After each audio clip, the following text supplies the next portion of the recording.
नमस्कार, मैं doctor Arun Kumar.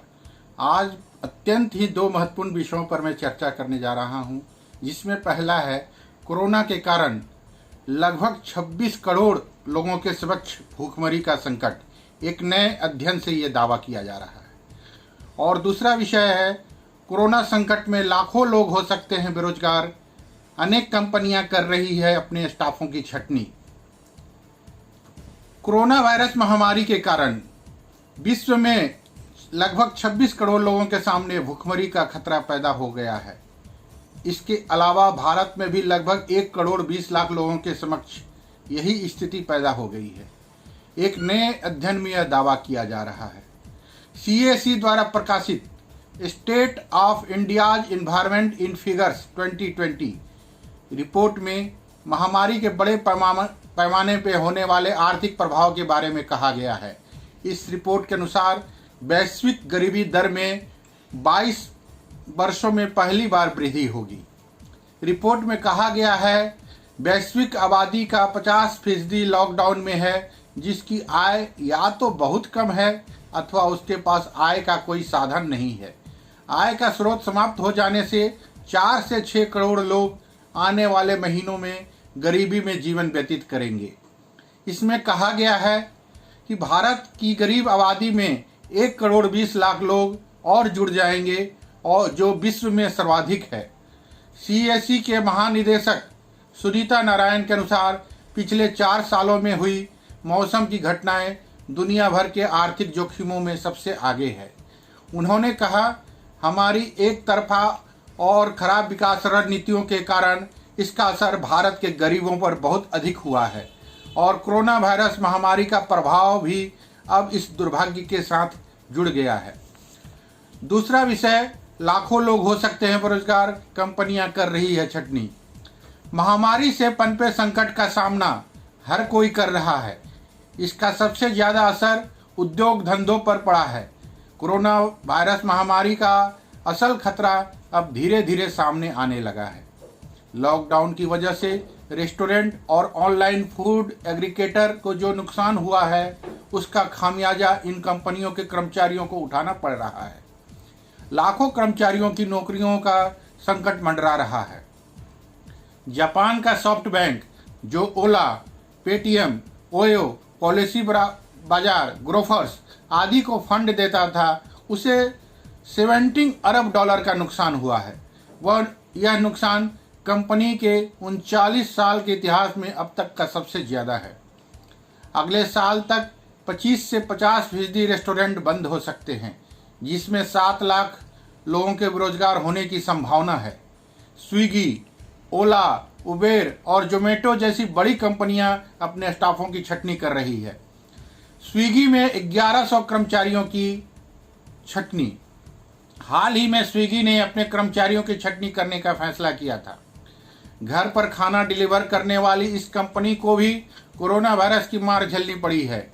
Company ने करीब 1100 कर्मचारियों को निकालने का फैसला किया है।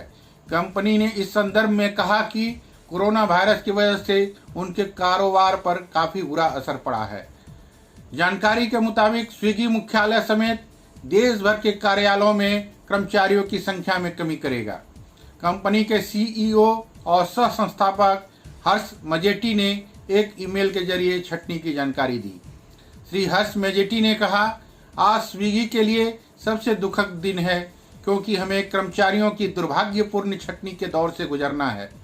उन्होंने कहा कि कोविड-19 ने कंपनी को तोड़ कर रख दिया है और अभी भी सिर्फ अनिश्चितता ही बनी हुई है।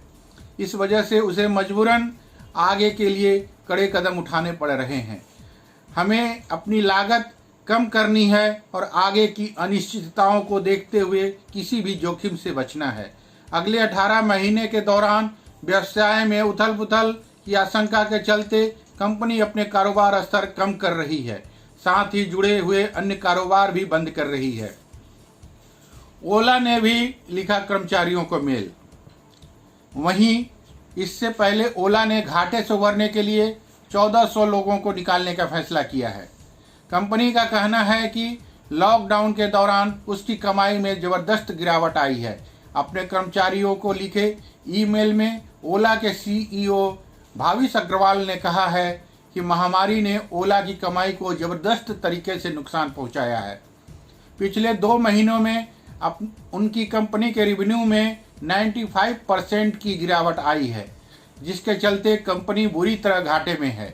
उन्होंने लिखा कि सबसे महत्वपूर्ण बात यह है कि इस संकट ने देश भर में हमारे लाखों ड्राइवर और उनके परिवारों की आजीविका के साथ हमारी अंतर्राष्ट्रीय भौगोलिक स्थिति को प्रभावित किया है। भाविश अग्रवाल का कहना है कि महामारी के कारण पिछले 2 महीनों में सवारी, वित्तीय सेवाओं और खाद्य कारोबार में उनकी आमदनी घटी है और इनके चलते कंपनी को कर्मचारियों को निकालने का फैसला लेना पड़ रहा है। उन्होंने यह साफ किया कि व्यापार का भविष्य बेहद अस्पष्ट और अनिश्चित है और निश्चित रूप से इस संकट का असर हम पर लंबे समय तक रहेगा। उबेर ने भी किया छटनी का फैसला। उबेर इंडिया ने अपने 600 कर्मचारियों को नौकरी से बाहर करने की घोषणा की है। कंपनी ने कहा कि संक्रमण के चलते हम ऐसा करने के लिए मजबूर हैं। हालांकि कंपनी ने अपने कर्मचारियों के लिए कुछ सुविधाएं दी है। बता दें कि उबेर ही नहीं, देश के कई जानी मानी कंपनियां वायरस के कारण आई परेशानी के चलते अपने कर्मचारियों को नौकरी से निकाल रही है। जोमेटो में भी नौकरी जाने का खतरा। गुरुग्राम आधारित ऑनलाइन प्लेटफॉर्म जोमेटो ने कहा है कि आने वाले समय में उनके अपने कर्मचारियों के लिए पर्याप्त काम न होने का अंदाजा लग गया है। इसका परिणाम यह हुआ कि कंपनी अपने कुल 4000 कर्मियों में से 13% लोगों को नई नौकरी ढूंढने के लिए बोल दिया है।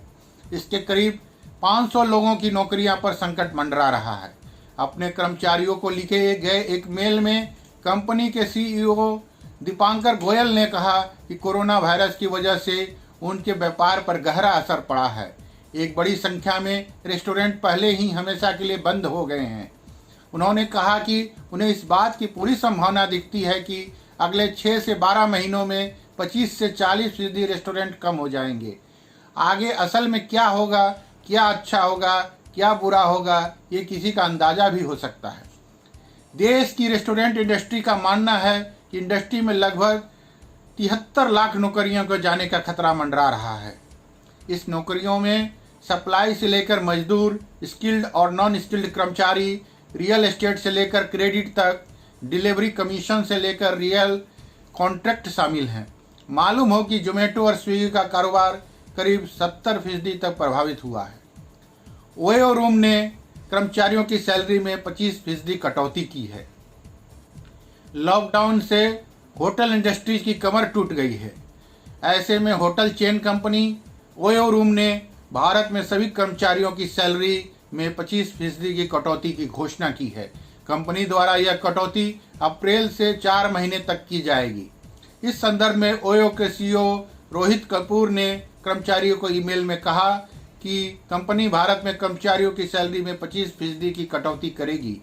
आगे कपूर ने कहा है कि ओयो के कुछ कर्मचारियों को 4 मई से 4 महीने के लिए छुट्टी पर भेजा जाएगा। धन्यवाद। आपका अपना डॉक्टर अरुण कुमार। हॉस्पिटल जाते समय किन बातों का रखें ध्यान? कोरोना के बढ़ते कहर को देखते हुए इस समय जरूरी हो तभी हॉस्पिटल जाने की सलाह दी जा रही है। इस समय बहुत सारे हॉस्पिटल ऐसे हैं जहां पर कोरोना के मरीजों का इलाज चल रहा है। ऐसे में अगर किसी इमरजेंसी के चलते हॉस्पिटल जाना पड़ता है तो हमें अपना विशेष ध्यान रखने की आवश्यकता है। आइए आज जानते हैं हॉस्पिटल जाते समय किन बातों का ध्यान रखना चाहिए। इस समय बहुत से हॉस्पिटल ऐसे हैं जहां पे कोरोना वायरस के मरीजों का इलाज चल रहा है। ऐसे में आपके लिए यह जानना जरूरी है कि आप जिस हॉस्पिटल में जा रहे हैं वहां कोरोना के मरीजों का इलाज चल रहा है या नहीं। जिस हॉस्पिटल में आप जा रहे हैं वहां अगर कोरोना के मरीजों का इलाज चल रहा है तो आपको विशेष सावधानी बरतने की आवश्यकता है, क्योंकि वहां पर कोरोना वायरस का संक्रमण होने की संभावना अधिक है। अस्वस्थ व्यक्ति में कोरोना वायरस का संक्रमण होने की संभावना अधिक रहती है। इसलिए बेहतर है कि हॉस्पिटल जाने से पहले डॉक्टर से फोन के माध्यम से संपर्क कर लिया जाए। अगर हॉस्पिटल जाना जरूरी हो तो डॉक्टर से अपॉइंटमेंट लेकर ही जाए। ऐसा करने से आपका समय भी बचेगा और हॉस्पिटल में अनावश्यक भीड़ भी नहीं होगी। हॉस्पिटल में सोशल डिस्टेंसिंग का पूरा पालन करें और वहां किसी भी चीज को हाथ ना लगाएं। हॉस्पिटल में लापरवाही बरतना आपके लिए नुकसानदायक हो सकता है, क्योंकि जो दूसरे मरीज कोरोना से संक्रमित भी हो सकते हैं, इसलिए सोशल डिस्टेंसिंग का पूरा पालन करें। हॉस्पिटल में मास्क लगाना जरूरी है। सिर्फ हॉस्पिटल में नहीं, आपको घर से बाहर निकलते ही मास्क लगाना होगा। एक रिपोर्ट के अनुसार मास्क लगाने से कुछ हद तक इस वायरस से बचा जा सकता है। आपको साफ सफाई का विशेष ध्यान रखना होगा। समय समय पर अपने हाथों को साबुन और पानी से धोते रहें। अगर साबुन और पानी उपलब्ध नहीं है तो सैनिटाइजर का प्रयोग करें। हॉस्पिटल से घर आने के बाद सबसे पहले नहा लें। अपने कपड़ों को गर्म पानी में भिगो दें। एक रिपोर्ट के अनुसार गर्म पानी के प्रभाव में आने से वायरस खत्म हो जाता है। हॉस्पिटल में भीड़ ना लगाएं। मरीजों के साथ ज्यादा लोगों को नहीं जाना चाहिए। ज्यादा भीड़ लगाने से हॉस्पिटल स्टाफ को भी कई तरीके के परेशानियों का सामना करना पड़ेगा। इस समय सुरक्षित यही है कि मरीज के साथ कम से कम लोग हॉस्पिटल जाएं। इस समय प्रेग्नेंट लेडी, छोटे बच्चे, बड़े बुजुर्ग और अस्वस्थ लोगों को अधिक ध्यान देने की आवश्यकता है। इन लोगों को हॉस्पिटल जाते समय विशेष ध्यान रखना होगा। मैं ललिता कुमारी, धन्यवाद।